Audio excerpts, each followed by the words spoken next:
इस श्रृंखला में मैं ट्रिनिडाद टोबैगो से पधारे महामहिम राजदूत रोजर गोपाल जी से अनुरोध करूंगा कि वो भारत और ट्रिनिडाद टोबैगो, क्योंकि आज के 200 साल पहले लगभग जो हमारे भारतीयों का प्रवास शुरू हुआ, उसका ये प्रतिनिधित्व करते हमारे बीच में उपस्थित हैं। हमें तो इतना गर्व हो रहा है कि यहाँ से करीब 5000 किलोमीटर दूर पर भी हमारी भारतीय संस्कृति का प्रचार प्रसार कर रहे हैं। इनको देखते हुए लगता है, ये लगता ही नहीं कि ये भारत के नहीं हैं और हमारी संतति हैं। इस संतति पर हमें बहुत गर्व है। मैं महामहिम आपसे अनुरोध करूँगा कि आप आएँ। Namaskar. For those of you who are not familiar with Trinidad and Tobago, let me just take up something that was said by Swamiji when he mentioned Swami Vivekananda at the World Parliament of Religion. That was in 1897. However, almost 50 years before Swami Vivekananda stood in Chicago and spoke at the World Parliament of Religion, Hindus and Indians were already doing puja and hawan in Trinidad and Tobago in the West Indies.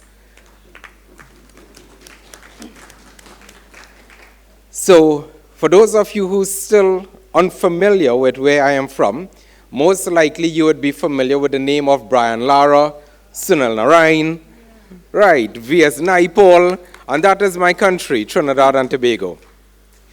I was told that I just have 5 minutes to speak, so I will just use this opportunity to bring greetings and to wish you all the best in this conference. But within that 5 minutes, I would like to point out that Alexander the Great tried to conquer India, and he failed. For almost 500 years, Mughals invaded, and despite an invasion of a foreign concept and ideology, the words of Bhagavad Gita, Ramayana, Upanishads, the Vedas remained, and it endured. The British took over India and ruled for almost 200 years. And the culture and the people of India endured. It states clearly, if we look at history, the power of this country. And one of the most significant aspects of that power is language, the culture. In 1845, a ship left Calcutta and brought Indians over to Trinidad and Tobago. Under the indentureship system, from 1845 to 1952, not one Hindu school was available for children of Indian descent. Not one. In order to get to a school or to pursue education, you had to either convert or adopt English as your language. But we have learned from the history of this great land, Bharat. We have learned to endure. And despite the systematic approach towards taking away the cultures of the Chinese immigrants to the West Indies, and the African immigrants to the West Indies, and the Indian laborers to the West Indies, despite the approach of the colonial masters, we endured. And today, I can safely say that Trinidad and Tobago continues the pursuit of Hindi in their primary schools now. Our children learn the tabla and the dolak, the harmonium and the sitar.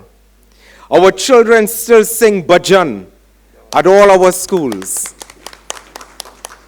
Today, in a landmass of only 14 lakh, 1.4 million people, we have over 350 mandirs. And in fact, Trinidad and Tobago stands as the only country outside of India with a Hanuman Murti that stands at 86 feet tall. We also boast of having the only mandir built in the middle of the ocean, because the Britishers said we could not build a mandir on the land because it was owned by the British. So Siva Sadhu said, if you own the land, you do not own the sea, we will build a Shiv mandir in the ocean. We endured.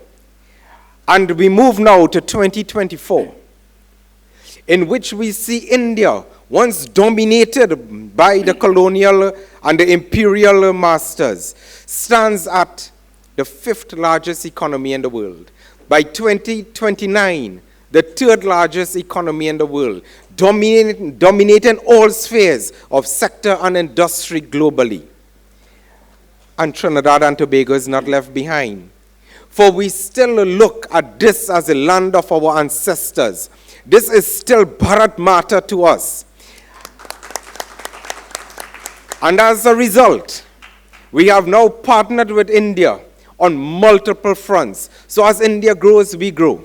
When India prosper, we prosper. And when India win cricket, we feel it in our heart, because we support Indian cricket, just as you support West Indies.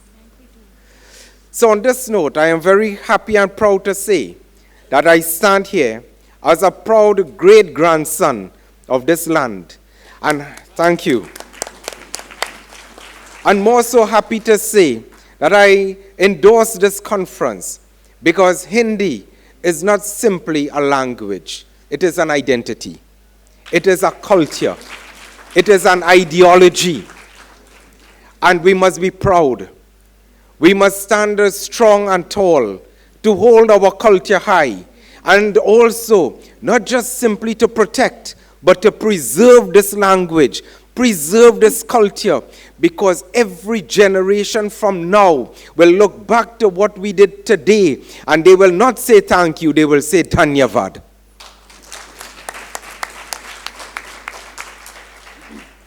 So on that note, my dear friends, I say from the bottom of my heart, my deepest appreciation for allowing me on this stage today. Bahut dhanyavad.